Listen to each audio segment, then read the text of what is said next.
Pak Ridwan Kamil yang saya hormati dan Pak Suswono yang saya hormati. Yang pertama, kalau saya dan Bang Dul menjadi gubernur dan wakil gubernur, maka kami akan menggunakan lahan-lahan yang dimiliki oleh pemerintah Jakarta dan juga BUMD untuk menjadi tempat hunian bagi warga Jakarta.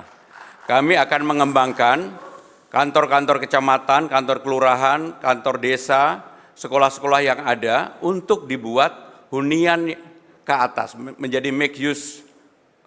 Sehingga dengan demikian apa yang akan kami lakukan? Misalnya sebagai contoh konkret, di Jakarta Selatan, di Blok S ada sekolah dengan luas 1,1 hektar.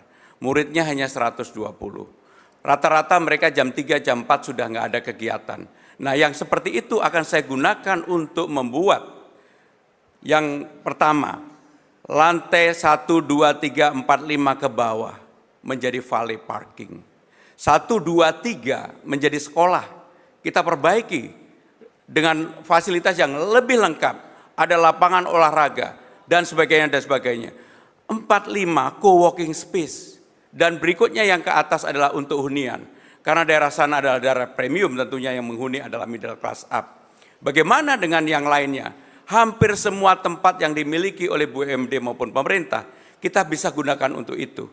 Tadi pertanyaan yang kedua dengan Mas Anies, memang nggak apa-apa ada perbedaan.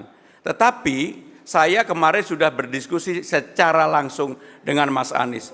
Gagasan ide Mas Anies akan saya lanjutkan, walaupun fraksi saya berbeda untuk itu. Bagi saya nggak apa-apa. Inilah yang akan kita bangun untuk Jakarta. Apa yang baik kami lanjutkan, baik dari Mas Anies, baik dari Pak Ahok, Bang Foke, dan Pak Sutioso. Saya berkomitmen untuk membangun itu. Terima kasih.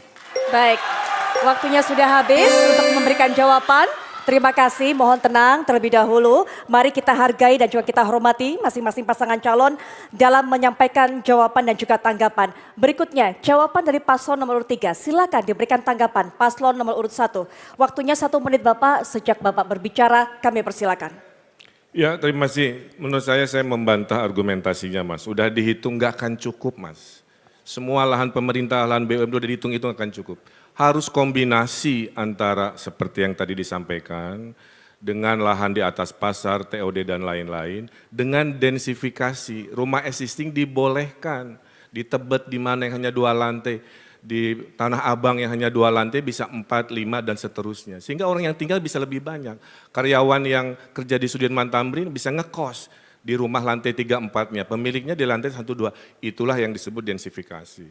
Supaya tidak terjadi lagi penggusuran-penggusuran. Gubernur yang paling banyak menggusur datang dari partainya Mas Pram. Pak Ahok itu menggusur 113 kasus penggusuran, CNN April 2016, dan menurut JJ Rizal, gubernur paling brutal penggusurannya adalah Pak Ahok dari partainya Mas Pram dan Bang Dul. Terima kasih.